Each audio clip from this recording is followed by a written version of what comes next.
Magandang gabi po. Ito pong yung ka-OFW Chris Villanueva po mula po sa Kingdom of Saudi Arabia. Magandang gabi po sa inyong lahat. Salamat po. Muli po kayo nakatuning sa aking vlog. Ngayon po pag-usapan po natin tungkol po dun sa title po ng ng vlog ko. Kung tatagal pa po ba ang pamumuno ng ating Pangulong BBM? Kung matatapos niya po ba ang kanyang pagiging presidente?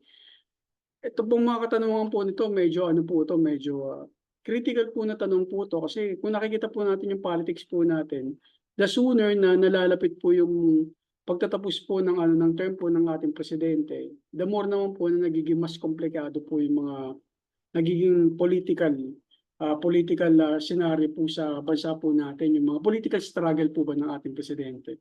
Sa kasalukuyan po, yung kahapon nakapag-bail po si Senator Jingo Estrada tungkol po dun sa graft cases po na sinampaw ng ombudsman. Pero yung plunder po, under review po ng Sandigan Bayan dahil nag-motion to dismiss po kasing attorney po niya eh. Kumbaga para nakataan po nila ng butas kasi hindi nga po na nabigay ng pagkakataon sumagot yung attorney po ni Senator Jingoy Estrada. So hindi po naglabas po agad ng TRO ang Sandigan Bayan. Hindi po natin alam kung maglalabas po ng TRO by Monday o hindi po mapaglalabas ng TRO by Monday at hindi po magkakaroon po ng another uh, Senate leader po o Senate President leader po sa by Monday.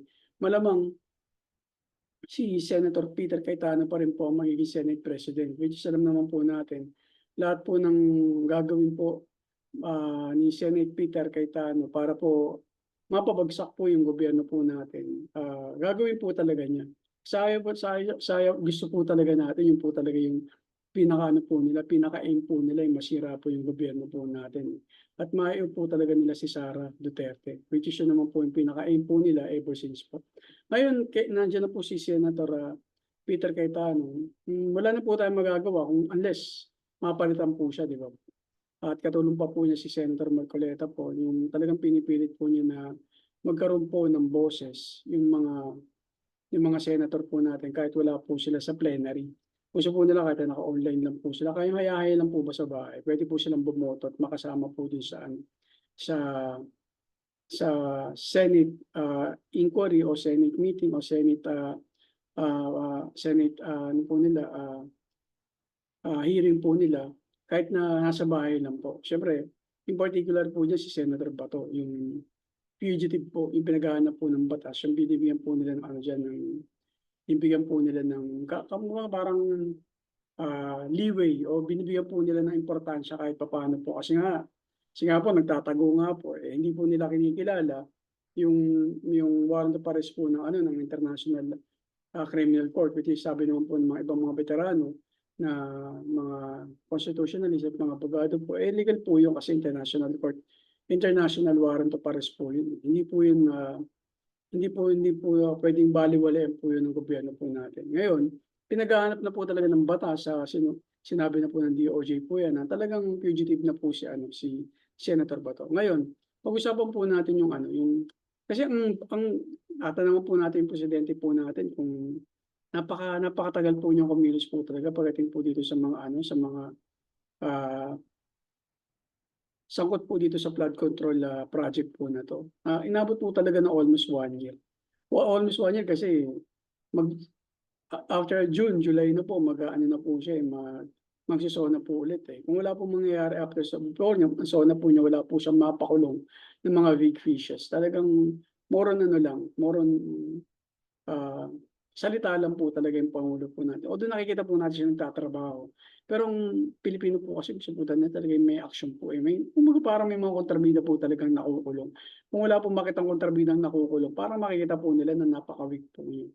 Napaka-weak po ng ating government. Which is yan naman po yung sinasabi ng mga veterano, mga broadcast journalists, tulad po ni Tulfo. Ang pangalan po ng Tulfo, panganay po may yung panganay pong Tulfo, sabi talaga we have a weak president po talaga, sinabi po kasi parang wala pong alam mga ating presidente pagdating po sa pamamalakad bilang presidente. Kasi kung meron po siyang ganung kalakas na power o talagang hinahawakan niya po yung Pilipinas sa president po, hindi mo po siguro siya kakayang-kayanin lang po ng mga senator po na meron po tayo sa kasalukuyan.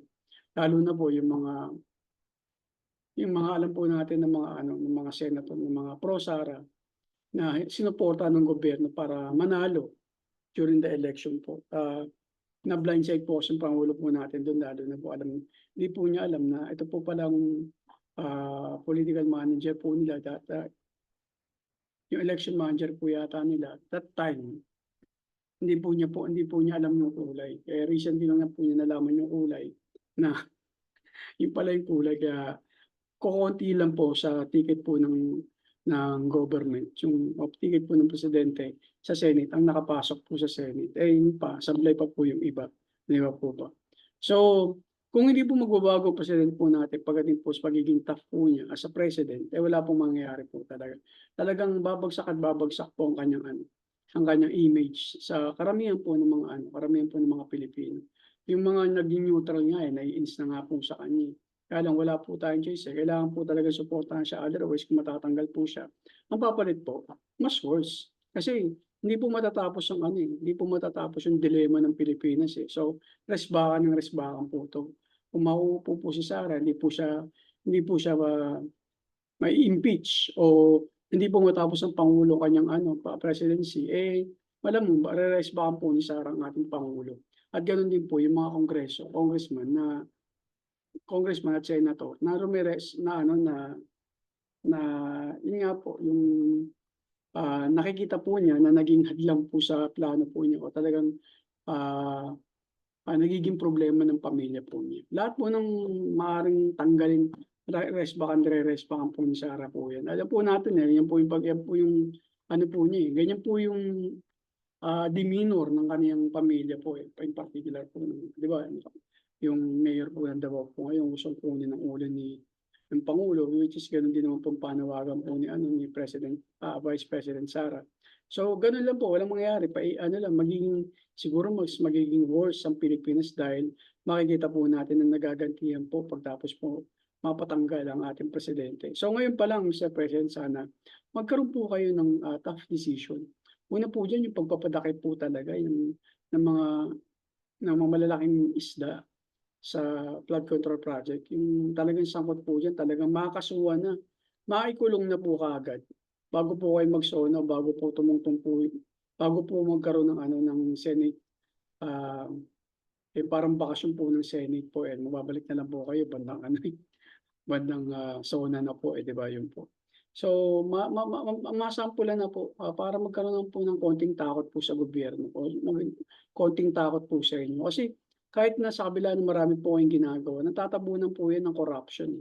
So kung makikita pa rin po ng tao yung hindi niyo po nagagawa, kahit na marami po kayong ginawa, marami pa rin po na sisilipin po sa inyo dahil ang gulo po ng government po natin eh.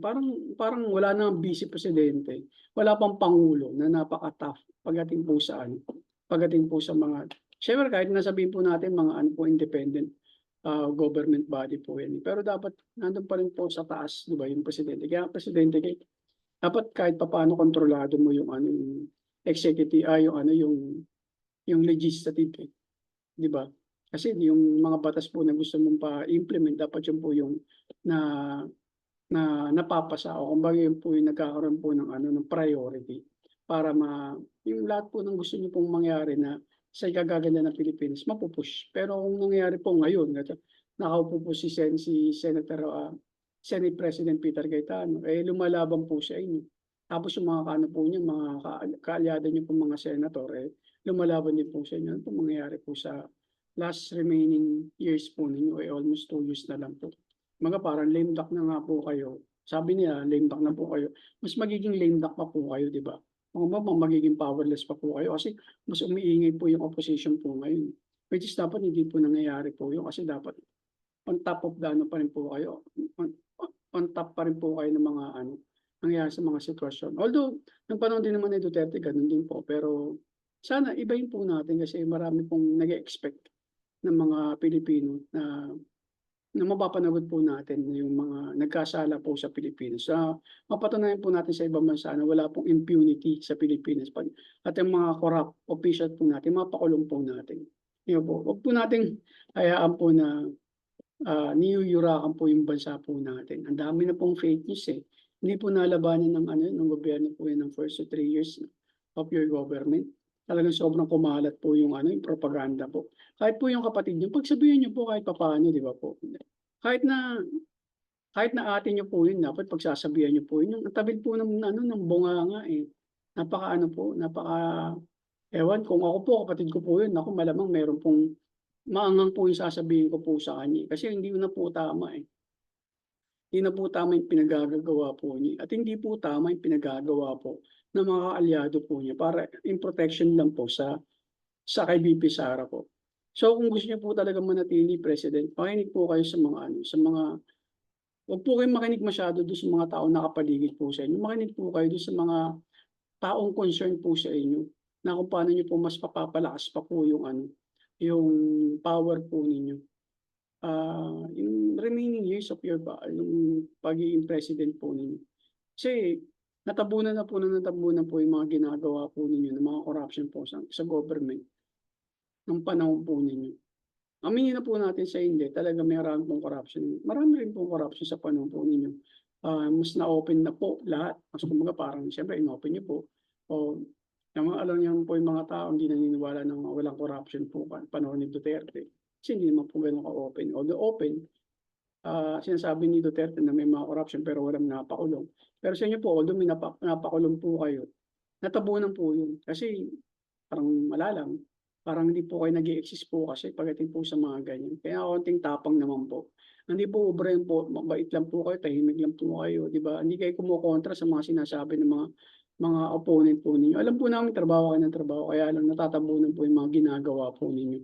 Kung gusto niyo po talagang tumagal sa pagiging kung gusto po talagang maalala ng mga tao yung legacy niyo po ng mga pinagagawa po sa Pilipinas, eh, ipamukha niyo po sa ano, sa mga kalaban niyo po sa politika. Otherwise, wala pong mangyayari. Kung wala po si Auntie Claire, malamang tsaka si Vince Sison, malamang eh, wala pong bilib pa rin po ang tao po sa inyo.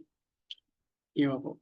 Sayang naman po yung sumusuporta po sa government, sumusuporta po sa Pilipinas.